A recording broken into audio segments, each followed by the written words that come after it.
Welcome back. Well, South Africa might be an attractive destination for those fleeing difficult situations elsewhere in Africa, but the country does have problems of its own. According to the UN, some 49 million people live in South Africa, and approximately a third of them live on $2 a day or less. Even though South Africa's economy has grown an average of 5% for the past 5 years, that growth hasn't created huge numbers of jobs. Unemployment is officially around 23%. That means almost a quarter of working-age South Africans are jobless. Amongst the majority black population, that figure is even higher, with around a third of black South Africans without work. And crime remains a problem in the country. Murder and rape rates are amongst the highest in the world. There were more than 19,000 murders in South Africa in the one-year period from April 2006 to March 2007. Well, joining us again in Johannesburg, Pat Craven, and now joining us from London, Vincent Magombe. He's the director of Africa Inform International, and still with us on the line is Nixon Nyikadzino. Thank you for staying with us, gentlemen, and for joining us, Mr. Magombe. I'm going to start off with you in the second half of the program. 14 years after the end of apartheid politically, do you believe that South Africans are fed up with the current system and that to some extent there is still economic apartheid going on? I think it's very obvious that there are very many unresolved problems in South Africa. One can say Nelson Mandela resolved one of the big issues, that was hatred between white and black. But President Mbeki's regime seems to have really perhaps totally failed to resolve very big problems like economic problems facing the black people in the ghettos. And I think that these are now symptoms, what we are seeing are symptoms of these unresolved problems. Pat Craven, how ironic and maybe even embarrassing do you think it is for you as a South African and other South Africans that South Africa was given refuge by Zimbabwe, by Mozambique? South African activists during apartheid were given refuge during that dark period, and now it is people of those countries who are coming under attack. It's extremely embarrassing. It's a national disgrace, as one newspaper correctly put it. And there can be absolutely no excuse for blaming people who are victims of exactly the same economic problems that we're talking about. The proportion of immigrant workers who are living in poverty is undoubtedly even greater than those of South Africans. And they have come to South Africa to flee from even worse problems in their country of origin. And so it's absolutely unforgivable that they should be seen as the reason for the problems we have.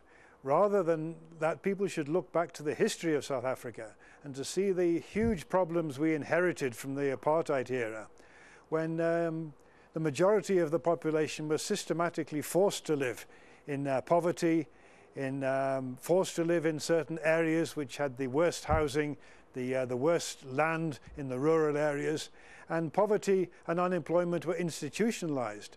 And as you correctly say, we still haven't escaped from the effects of that heritage. Unemployment, many unofficial estimates estimate that it's far more than that official figure, which excludes people who've given up looking for work. It's more in the region of 35 to 40%, and that is way above any comparable country around the world.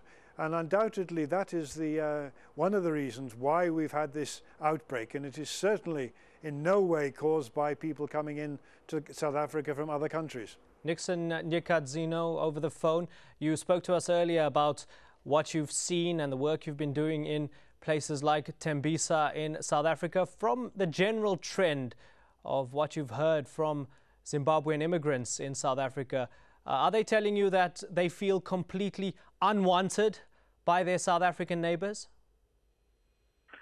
Well, you know, when I was in Tembisa this morning, I almost cried because the kind of situation I saw there is just really, really disparaging, it's shocking. You cannot use words to describe it. Whereby you find a woman with twins who are only a month old staying in a hole just because she's not wanted, and she's just a person who sells in a spaza shop. It's shocking. You find a man with 26 stitches in the head just because somebody wanted him to move out of his shop so that they could loot. They feel very, very much unwanted. They feel let down. They feel that something could have been done to deal with this, because our argument from the analysis we have is that this issue of xenophobia, particularly when you look at it from the South African police services, you realize that xenophobia is also institutionalized within the police force, whereby they could have inherited this from the apartheid era, whereby the police were supposed to be heavy-handed when it came to the people who were in South Africa by then. And you see it happening at the time when I was coming from Tembisa, when the Minister of Home Affairs said that these people are illegal or legal, leave them, the government is not going to deport anyone. You get into the streets in some of the suburbs, you find the police are already asking the foreigners about their legal papers, and if they don't have, either they corruptly ask for a bribe or they will corruptly take them to the police station so that they can be deported.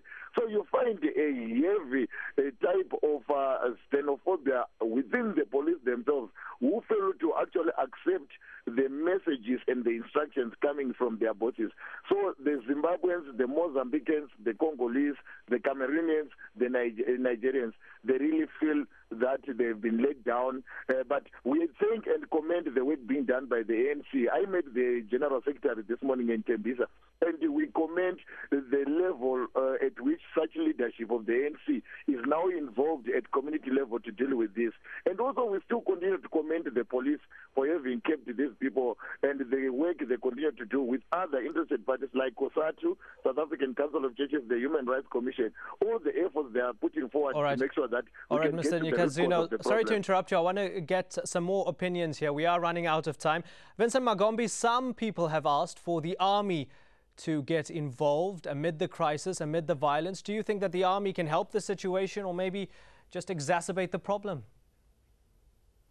No, I think that the South African government needs to do everything possible, because there is a criminal element to what is happening. So I believe that, you know, the police and the army could be deployed in emergency situations like this. This is an emergency anyway. But one thing I really want to say, I am a Ugandan, and during the anti-apartheid campaigns, there were ANC bases in Uganda. And of course, it's very obvious how many South Africans were in other African countries like Zimbabwe, Malawi, and so on. Really, this is a shame. South Africans, more than anybody else, need to have this moral understanding, moral responsibility to look after their own brothers who are coming from neighboring countries. I think one of the problems is we have all been shouting about Zimbabwe and telling President Mbeki to intervene. He says there's no crisis in Zimbabwe. What is now happening in South Africa is partly due to the unresolved problems of Zimbabwe. I think from now onwards, people of South Africa should tell their president there is a crisis in Zimbabwe. Millions of people are coming to your country. And therefore, perhaps if the problems are becoming too burdening for Zimbabweans in that place, to help them go back to their countries, you need to take Zimbabwe problem as a major crisis. And Mbeki should stop playing fool with Robert Mugabe. All right, talking about the president, let's get a final opinion from Pat Craven. There's only just over a minute left on the program. The ANC's Treasurer General, Matthews Phosa, wants an early election, and some feel the country needs a new leader now to resolve this issue, amongst others. Do you think that's a good idea? The country will be getting a new leader next year anyway, because the ANC will be led by Jacob Zuma. And I think what is more important is new policies to deal with these underlying problems of unemployment, poverty and inequality, and the exploitation of workers, both immigrants and South Africans, by unscrupulous employers. That, I think, is the priority. And in the meantime, of course, we have to take urgent action to put a stop to the crime and to take care of the people who've been displaced from their homes. Gentlemen, we've reached the end of the program. Thank you very much for joining us. In Johannesburg, Pat Craven, spokesman for the Congress of South African Trade Unions, COSATU, and also over the phone from Johannesburg, Nixon Nyikadzino, and in London, Vincent Magombe. It's been really interesting hearing your thoughts. And thank you so much, the viewer, for joining us here on this edition of Inside Story. We'll see you again soon. Bye-bye.